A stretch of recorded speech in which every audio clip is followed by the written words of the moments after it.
що воскрес із мертвих і істинний Бог наш, молитвами пречистої своєї Матері, святого Отця нашого, Іоанна архієпископа Константинопольського Золотоустого, преподобного Симеона Стовпника, на Дивній горі мученика, Мелетія Стратилата, Стефана Іоанна Серпеніона, єгиптянина, Калиника Волфа, Федора і Фаства, і з ними 1218 воїнів з дружинами і дітьми, і всіх святих помилуй і спасе нас, бо він благий і чоловіколюбний. Амінь.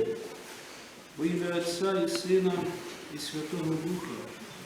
Браття і сестри, сьогоднішня неділя, яка називається у православ'ї неділя Просліпого. Безумовно, браті і сестри, що нам з вами, зрячим, важко зрозуміти стан тієї людини, яка втратила зір і не бачить цього чудового світу, якого створив Бог. А ще важче тим, хто не бачив цього світу і не має уяви про нього, який від народження сліпий. І ось сьогоднішня Євангелія і розповідає нам про зцілення сліпонародженого чоловіка. Але учні, як завжди, і ми в переважній більшості своїй, сприймаємо різні наші хвороби, різні наші недуги, як покарання за гріх. Так, ми дійсно грішимо. І грішимо інколи серйозно, але не завжди гріх є причиною наших хвороб. Ось ми бачимо на прикладі сьогоднішнього Євангелія, що не згрішив ні він, ні батьки його, ніхто в роді його не згрішив. Але сталося це так, що відкрилися діла Божі. Тому що Господь прийшов у світ, Ісус Христос, якого послав Отець робити діла Божі, навчати, проповідувати, щоб ми зрозуміли, збагнули, що Він є Син Божий, бо Він може творити такі речі, які не підвладні людині. Ось ми після Пасхи читаємо багато Євангелій, надзвичайно важливих. От і сьогодні ми якраз розуміємо про те, що Господь не просто зціляє хворого, а відкриває очі сліпонародженій людині. Робить так би мовити, це велике чудо. Він сам говорить нам, що я є світло для світу. І дійсно, поки світить це світло для світу, поки є це невичерпне джерело безсмертя, любові Божої віри, ми з вами ходимо в світлі.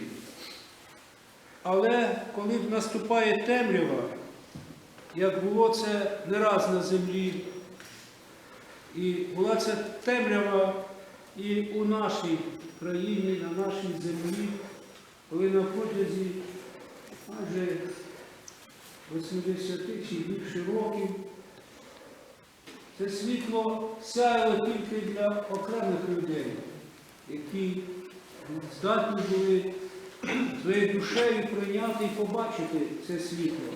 Більшість же людей були перетворені на демонічних слуг. Вони руйнували храми, вони знищували ікони, вони розстрілювали і саджали у в'язницю духовенство і самих активних парафіян. Тому світло для цих людей не світило, вони були духовно сліпі. Тому що ось як важко переносити сліпоту фізичну, але ще страшніша сліпота духовна. Тому що людина, яка духовно сліпа, духовно мертва, вона не здатна побачити, відчути, зрозуміти. Їй сказали: давай, валяй, руйнуй. І вона вислужувалася земним богам. Тим, які для неї були або стали авторитетом. Вони прийшли до влади і могли дати якісь вигоди на землі. Це, браті і сестри, страшні речі.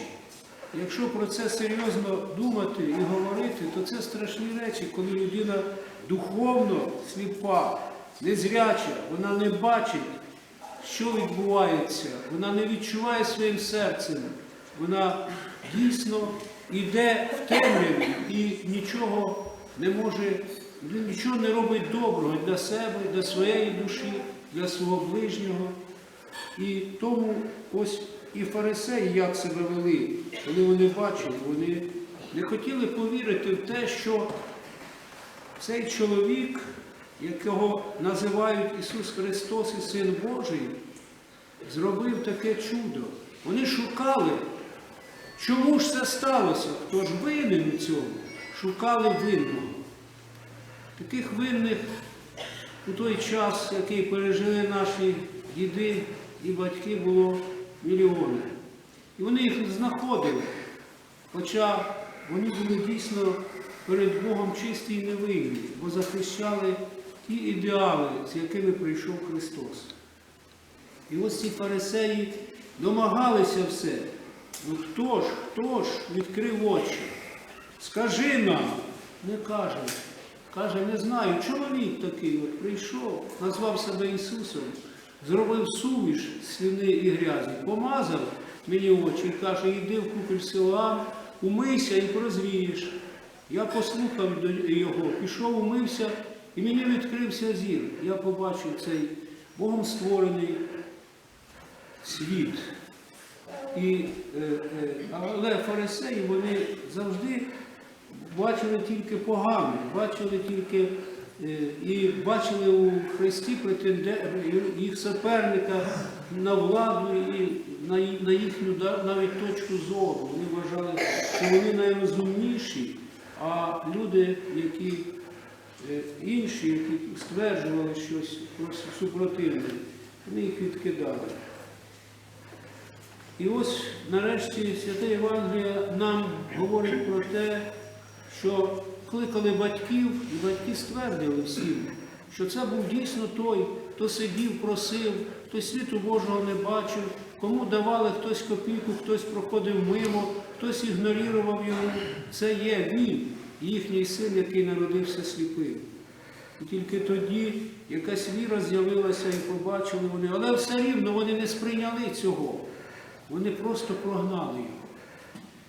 Так і ми, браті і сестри, дуже часто уподібнюємося цим фарисеям. Ми часто проганяємо від себе якийсь Божий промисел, молитву, віру, храм, ікону. Тобто нам це не потрібно, тому що у нас є інший Бог, якому ми поклоняємося. І кожен знає, який у кого Бог. Але то не Бог, то вже Бог. І тому ви повинні розуміти, що тільки Ісусу Христу, який прийшов у світ, який дав нам, відкрив нам очі, дав нам світло, щоб ми бачили Його. І ми завдяки цьому, хоча розуміємо, як треба нам жити в цьому світі, як треба нам бачити цей світ, кого нам треба слухати і чию творить волю. І не завжди, як я вже говорив на початку, наші недуги від нашого гріха. Дуже часто Ісус Христос, браті і сестри, безгрішний чоловік, зовсім Боголюдина. Але Він претерпів страшні муки. По логіці фарисеїв, хто згрішив? Він чи батьки його? Ні.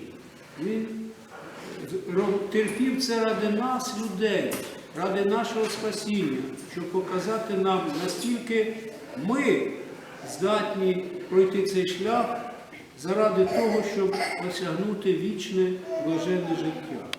Тому, браті і сестри, нехай ваші душі, не завжди Господь дає нам захворіти чи якусь проблему, а дає для того, щоб навернути нас, щоб зрозуміти, щоб ми зрозуміли багато дечого в цьому світі.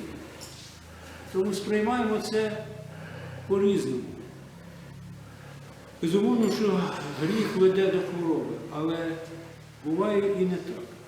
Тому, браті і сестри, будьмо мудрими, бачимо те світло, яке нам дав Господь бачити, тримаємо його в своїй душі, в своєму серці. Хай наші духовні очі будуть зрячими і ведуть нас до життя, яке уготовано кожному, хто увірував у Сина Божого, хто приходить до храму, очищає свою грішну душу, наповнює її Божою благодаттю через сповіді причастя животворящих таїн Христових. Браті і сестри, нагадую вам всім,